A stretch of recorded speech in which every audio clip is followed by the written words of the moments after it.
l'automne 2011, le toboggan recevait la compagnie Attention Fragile pour son nouveau spectacle, intitulé Gilles et Bérénice. À l'arrière du toboggan, le chapiteau imaginé spécialement pour cette création est prêt à engloutir les spectateurs. J'ai fait comédien,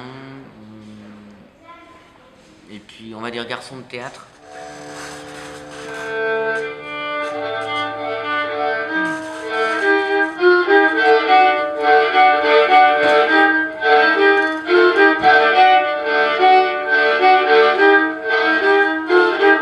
Bérénice, c'est un amour de jeunesse en fait.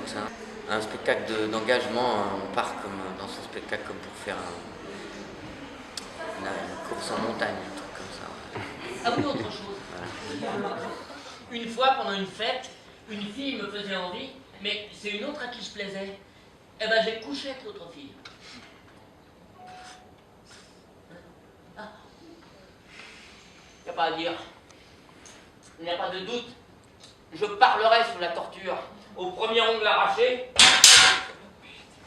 je dénoncerai mes camarades. Finalement, si je vais assez loin dans la confidence, on va dire, en restant en essayant de rester très, très léger, et ben c'est pour que les gens sachent que ça va leur coûter en fait. Ça coûte d'écouter, autant que ça coûte de parler. Que le trac qu'on a comme acteur, les spectateurs doivent l'avoir aussi. Du coup, pour chacun de tes spectacles, tu as un chapiteau différent. Ouais. Alors c'est une idée totalement idiote parce que à un moment, quand j'ai décidé de partir et de faire du théâtre ailleurs, dehors, je me suis dit mais le décor peut pas s'arrêter au bord de la scène, il faut qu'il englobe les gens. Je peux pas dire je veux arrêter de jouer devant les gens, je veux jouer parmi les gens et en même temps être dans un décor dans lequel les gens sont pas. Et puis après il a fallu couper un peu, parce qu'il y avait mes textes à moi et que je voulais pas faire un spectacle de 5. Première lecture, j'ai rayé, je crois que là, j'ai fait bon boulot, là, j'ai bien rayé. J'ai compté les vers, j'avais réussi à en rayer 34. Et je trouvais que j'avais massacré le texte. Donc oui, j'entre dans un texte comme ça avec le sentiment de la profanation.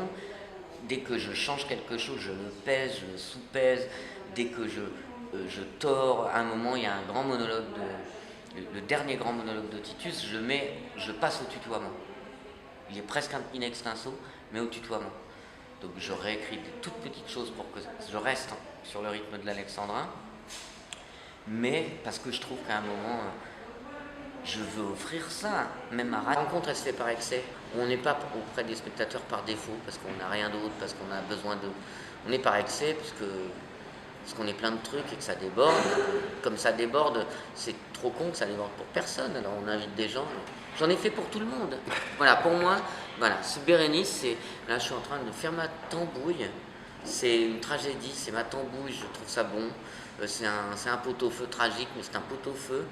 Et comme je ne sais pas faire la cuisine pour deux, et que quand je suis tout seul, ma foi, je me fais plutôt un bout de jambon, j'en ai fait plein. Bah venez, on va manger ça ensemble. Voilà, pour moi, c'est juste ça. C'est pas plus compliqué que ça, le théâtre.